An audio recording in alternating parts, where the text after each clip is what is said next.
भारत की वायुसेना यानी इंडियन एयरफोर्स एक ऐतिहासिक दौर को अलविदा कह रही है।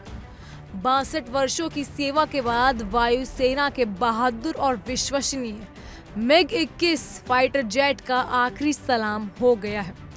यह विमान जिसने दशकों तक भारतीय वायुसेना की ताकत और शौर्य का परिचय दिया, अब अपनी अंतिम उड़ान भर चुका है।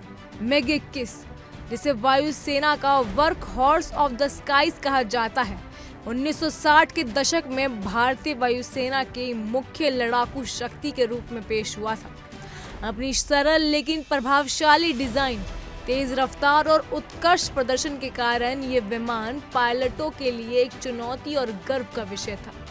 MiG-21 की तेजी से चढ़ाई करने की क्षमता, जो 250 मीटर प्रति सेकंड से भी अधिक है, इसे सुपरसोनिक इंसेप्टर के रूप में बेहद खास बनाती है। MiG-21 ने भारतीय सैन्य इतिहास में कई अहम मोर्चों पर अपनी बहादुरी साबित की है। कई लड़ाइयों और ऑपरेशनों में ये विमान भारतीय वायुसेना का भरोसेमंद साथी रहा है, जिसने शत्रुओं के आकाश को अपने तेज हमलों से दहला दिया। इसकी बहुमुखी प्रतिभा और अद्वितीय प्रदर्शन ने इसे हमेशा भारतीय वायुसेना के लिए सदाबहार बनाए रखा है।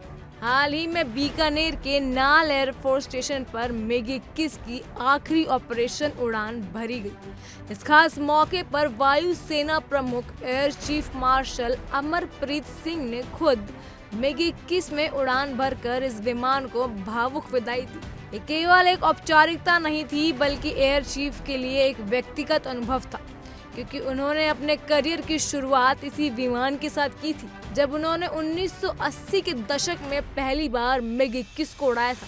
इससे पहले MiG-21 की आधिकारिक सैन्य वृत्ति समारोह का आयोजन 26 सितंबर को चंडीगढ़ में किया जाएगा, जहां पूरे देश की नजरें इस ऐतिहासिक मौके पर टिकी होंगी। ये समारोह MiG-21 के लिए अंतिम सम्मान होगा, जो भारतीय वायुसेना के गौरवशाली इतिहास में एक स्वर्णिम अध्याय के रूप में याद किया जाएगा। MiG-21 ने भारतीय आकाश में अपनी तेज रफ्तार, दमदार पावर और अद्भुत उड़ान कौशल के साथ एक अमिट छाप छोड़ी है।